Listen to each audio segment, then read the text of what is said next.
TRS MLA పాడి Kaushik Reddy MLA Arikapudi Gandhi ఇంటిపైకి TRS జెండా ఎగరవేసి గాంధీ మెడలో కండువా కప్పుతారంటూ చేసిన వ్యాఖ్యలకు ఎమ్మెల్యే అరికపూడి గాంధీ ఇంటి వద్ద పెద్ద ఎత్తున పోలీసులు చేరుకున్నారు. నాకు ఎలాంటి పోలీసు బందోబస్తు అవసరం లేదని ఎమ్మెల్యే గాంధీ పోలీసులను ఇంటికి పంపించేశారు.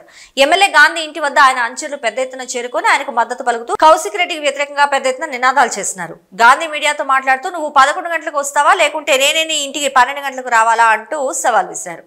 శేర్లింగంపల్లి ఎమ్మెల్యే అరికపూడి గాంధీ సవాల్ విసిరారు. కౌశిక్ రెడ్డిని బ్రోకర్ తో పోల్చిన ఎమ్మెల్యే గాంధీ టీఆర్ఎస్ లో పార్టీలో చేరి పార్టీని భ్రష్టు పట్టించిన బ్రోకర్ నా కొడక అంటూ ఘాటు వ్యాఖ్యలు చేశారు. కొంతమంది కాంగ్రెస్ పెద్ద లీడర్లను బీఆర్ఎస్ లో కలుపుతాన్ని బ్రోకర్ ప్రచారం చేసిన బ్రోకర్ పనిచేసిన లోఫర్ నా కొడక అంటూ వ్యాఖ్యలు చేశారు. నీ దమ్మేంటో నా దమ్మేంటో తేల్చుకుందాం రా అంటూ కౌశిక్ రెడ్డికి భారీ ఎత్తున సవాల్ విసిరారు. తన అంచెలతో కలిసి ఏకంగా కౌశిక్ రెడ్డి ఇంటికే ఎమ్మెల్యే గాంధీ మాజీ ముఖ్యమంత్రి కేసీఆర్ కి మరియు ప్రస్తుతం ముఖ్యమంత్రి రేవంత్ రెడ్డికి ఒకటే వినపం అంటూ పేర్కొన్నారు.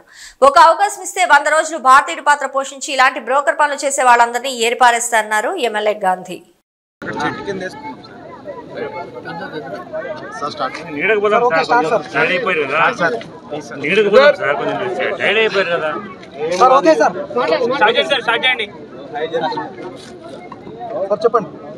ఏం చెప్పాలా? కౌశిక్ రెడ్డి గారు మిమ్మల్ని టార్గెట్ ఎందుకు చేశారు? కౌశిక్ రెడ్డి గారు మిమ్మల్ని టార్గెట్ ఎందుకు చేశారు? ఒళ్ళు బలిసి పని పాట లేకుండా ఒక బ్రోకర్ గాడు, కోవట్ గాడు ఏదో ఒక ఇష్యూ కావాలడికి. నా క్రమశిక్షణ 10 ఏళ్ళు చూశారు. నా క్రమశిక్షణ 10 ఏళ్ళు శాసనసభ్యుడిగా చూశారు. వాడు శాసనసభ్యుడు అయ్యి తిప్పి కొడితే 1 సంవత్సరం కాలేదు. ప్రస్తుతం పబ్లిక్తో గౌరవప్రదమైనటువంటి వ్యక్తులతో ఏ రకంగా ప్రవర్తిస్తూ ఉన్నాడు, అసెంబ్లీలో కూడా ఏ రకంగా ప్రవర్తించాడు అన్న విషయం మీ అందరూ కూడా కళ్ళారా చూశారు. నా ముందే పక్కన కూర్చున్నప్పుడు కేటీఆర్ గారే హెచ్చరించాడు, నువ్వు మాట్లాడేది కరెక్ట్ కాదు, ఇది అసెంబ్లీ, స్పీకర్కి ఎన్ని అధికారాలు ఉన్నాయో నీకు తెలుసా? హెచ్చరించినా కూడా వాడికి బుద్ధి రాలే.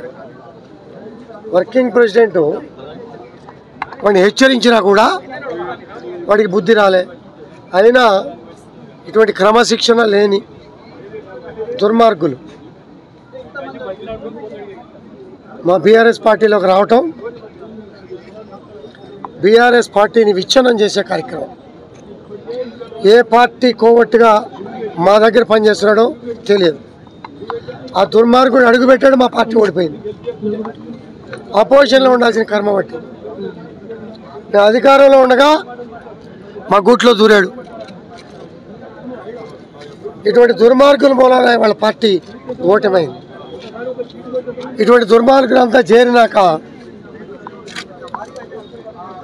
10-15 మంది శాసనసభ్యులు తగ్గుతారేమో, ఎలక్షన్ టైట్ ఉంది అని చెప్పి ఇంటెలిజెన్సీ మీడియా సంస్థల మాటలు విని ఈ దుర్మార్గుడు నాకు చాలామందితో టచెస్ ఉన్నాయి.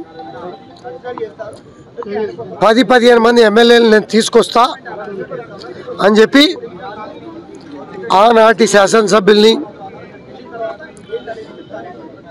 సర్వేలలో వీళ్ళు గెలుస్తారు అనుకునే అభ్యర్థుల్ని వాళ్ళ దగ్గరికి వెళ్ళి మాట్లాడి హైదరాబాద్లో మంతనాలు, ఢిల్లీలో మంతనాలు చేసినటువంటి బ్రోకర్ గాడు,